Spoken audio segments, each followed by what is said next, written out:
नेता विदेशियों की आवाज बनने का कार्य कर व्यवस्था के साथ जोड़कर 15-15 हजार रुपए का लाभ जो पहली बार नौकरी करते उनको दिया जाएगा कि आने वाले दिनों में उस सूची को भी साझा, और न सिर्फ उन नामों को साझा किया जाएगा बल्कि क्या कारण रहे कि उनके नाम कटे। डुप्लीकेसी हम लोग देख रहे हैं कि एक ही वोटर का नाम दो जगह पर है।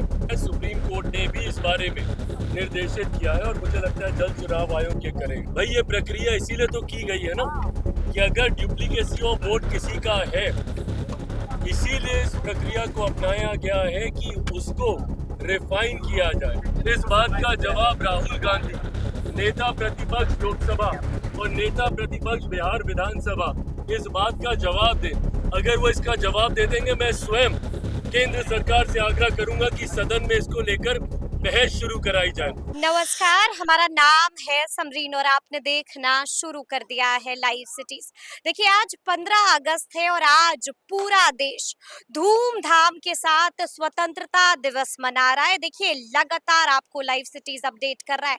आपने वो भी तस्वीरें देखी कि किस तरह से मुख्यमंत्री नीतीश कुमार ने एक बार फिर से पटना के ऐतिहासिक गांधी मैदान में झंडा फहराया था। और ऐसे में इस वक्त लाइव सिटीज की टीम एलजेपीआर के कार्यालय में मौजूद है, दफ्तर में मौजूद है और यहाँ की भी तस्वीरें हम आपको दिखा रहे हैं। तस्वीरों में आप देख पा रहे होंगे कि अब से कुछ देर पहले यहाँ पर आगमन हुआ केंद्र मंत्री चिराग पासवान का और चिराग पासवान ने भी यहाँ पर झंडा फहराया है, जिसकी तस्वीरें आप अपने स्क्रीन पर देख पा रहे होंगे। तो तस्वीरें आपने देख ली है। देखिए आपको बता दें कि इसके बाद चिराग पासवान ने मीडिया कर्मियों से भी बातचीत की और बातचीत के दौरान कई अहम मुद्दों का जिक्र भी किया है चिराग पासवान ने। तो क्या कुछ कह रहे हैं चिराग पासवान, उनको भी आप सुन। बाद आप सब लोग मिठाई जरूर लें। यहीं पे आप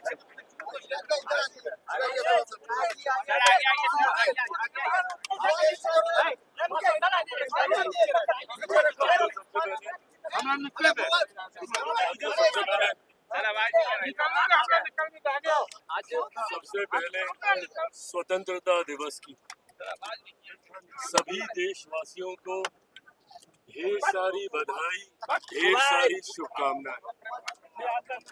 आज जिस तरीके से स्वतंत्रता दिवस पर मेरे प्रधानमंत्री आदरणीय नरेंद्र मोदी जी ने लाल किले की प्राचीर से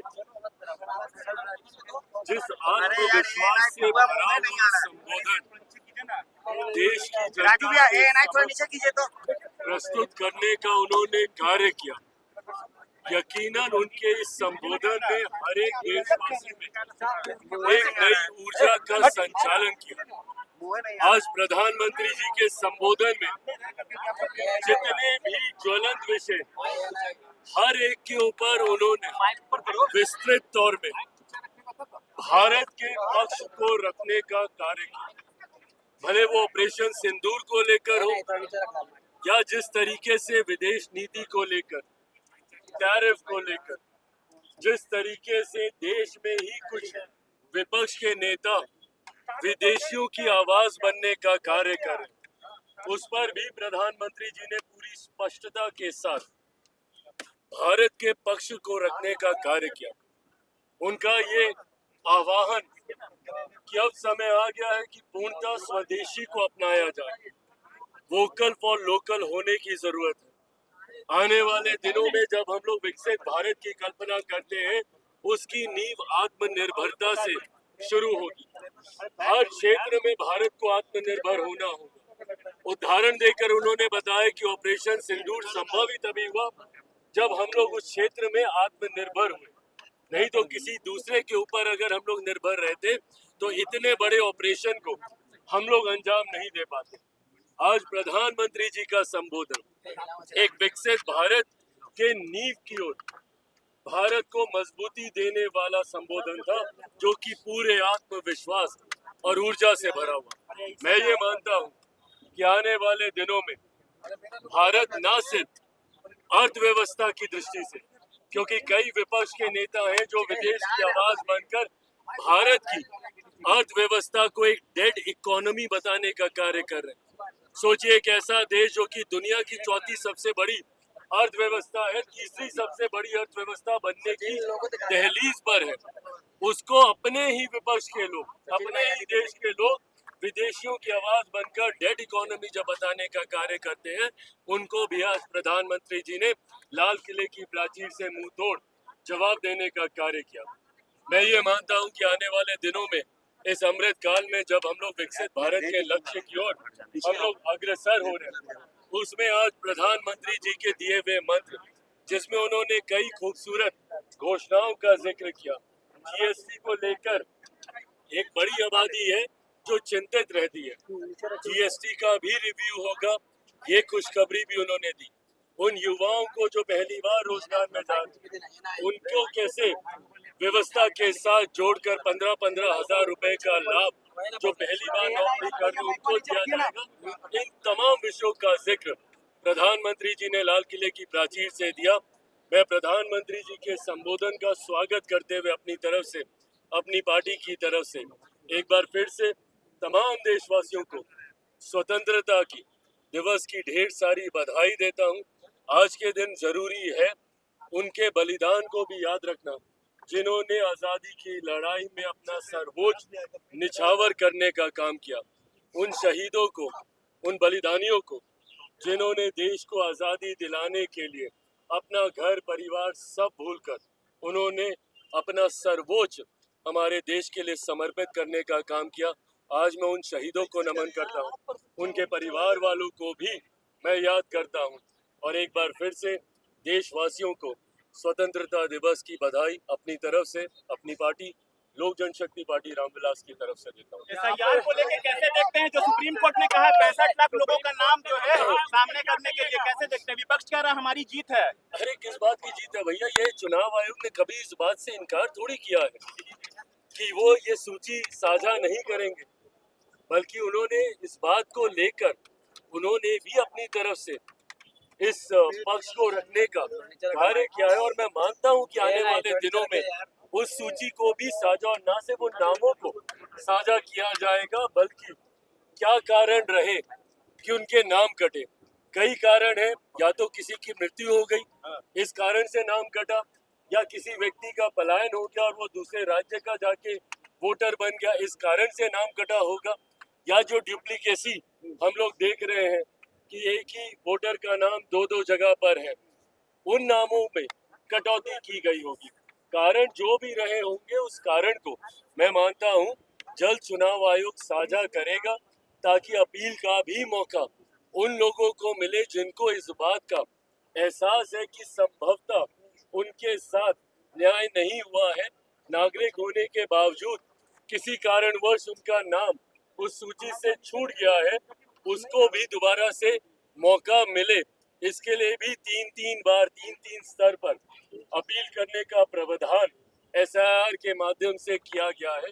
उनको ये मौका मिले, उसके लिए इस सूची को साझा करना जरूरी है। सुप्रीम कोर्ट ने भी इस बारे में निर्देशित किया है और मुझे लगता है जल्द चुनाव आयोग ये करेगा। आपकी सांसद टीना देवी है, उनका भी 2 वोटर आईडी आया है सामने। तेजस्वी यादव ने कहा है कि एनडीए के नेता लोग लगातार इस्तेमाल कर रहे हैं इसका। जिनके भी है भाई, ये प्रक्रिया इसीलिए तो की गई है ना कि अगर डुप्लीकेसी ऑफ वोट किसी का है, इसीलिए इस प्रक्रिया को अपनाया गया है कि उसको रिफाइन किया जाए।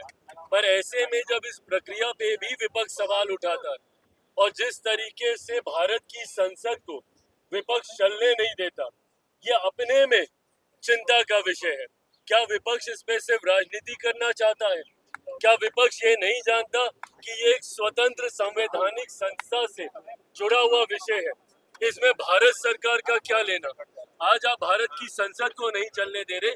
बताइए मुझे कि अगर भारत की संसद में एक बार के लिए आपकी मांग को पूरा भी कर दिया जाए और सदन में बहस हो जाए, इस बात का जवाब राहुल गांधी, नेता प्रतिपक्ष लोकसभा और नेता प्रतिपक्ष बिहार विधानसभा, इस बात का जवाब दें। अगर वो इसका जवाब दे देंगे, मैं स्वयं केंद्र सरकार से आग्रह करूंगा कि सदन में इसको लेकर बहस शुरू कराई जाए। बताएं, अगर सदन में बहस होगी तो इसका जवाब कौन सा मंत्री देगा? किस मंत्रालय के अंतर्गत चुनाव आयोग आता है, इस बात का जवाब दे विपक्ष के तमाम नेता। क्या आप चाहते हैं कि चुनाव आयोग लोकसभा में आकर जवाब दे कि राज्यसभा में आकर चुनाव दे? ये लोग सिर्फ एसआईआर को लेकर हंगामा कर रहे हैं। अभी तक किसी भी नेता, किसी भी दल ने कोई भी आपत्ति चुनाव आयोग के समक्ष दर्ज कराने का काम नहीं किया। ये अपने में दर्शाता है कि इनके पास कोई प्रमाण नहीं है। सिर्फ ये लोग हवाई बातें करके भ्रम फैलाकर लोगों को डराने का काम कर रहे हैं।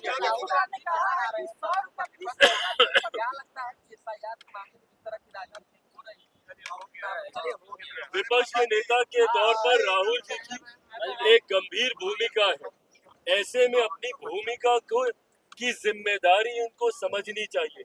लोगों को भ्रमित करने की बजाय, लोगों को डराने की बजाय विपक्ष को लोगों के बीच एक सकारात्मक संदेश देना चाहिए।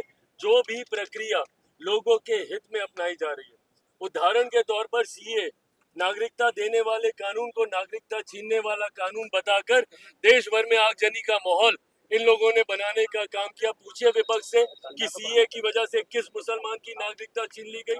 लोकसभा चुनाव में कहते रह गए ये लोग कि तीसरी बार मोदी सरकार आएगी तो आरक्षण छीन लिया जाएगा, संविधान की हत्या हो जाएगी, आपका क्या कहते हैं लोकतंत्र की हत्या हो जाएगी। बताइए मुझे किसका आरक्षण छीना गया, कहाँ का संविधान, कहाँ के लोकतंत्र की हत्या कर दी गई। सिर्फ झूठ बोलकर लोगों को भ्रमित करने का काम आज की तारीख में विपक्ष ने एक नई रणनीति का हिस्सा बना लिया है और उसी रणनीति को साकार करने के लिए एक बार फिर राहुल जी बिहार आ रहे हैं, बिहारियों को भ्रमित करने के लिए, उनको डरा कर अपने पक्ष में करने के लिए। तो सुना आपने क्या कुछ कहा है केंद्र मंत्री चिराग पासवान ने। कई मुद्दों पर खुलकर बातचीत की है, एसआईआर का भी जिक्र किया है और राहुल गांधी की यात्रा का भी जिक्र किया है। तो फिर ये पूरी वीडियो आपको कैसी लगी है, कमेंट करके हमें जरूर बताइएगा। तो ऐसे तमाम अपडेट्स के लिए बिल्कुल ऐसे ही हमारे साथ बने रहिएगा और देखते रहिएगा लाइव सिटीज। बहुत शुक्रिया।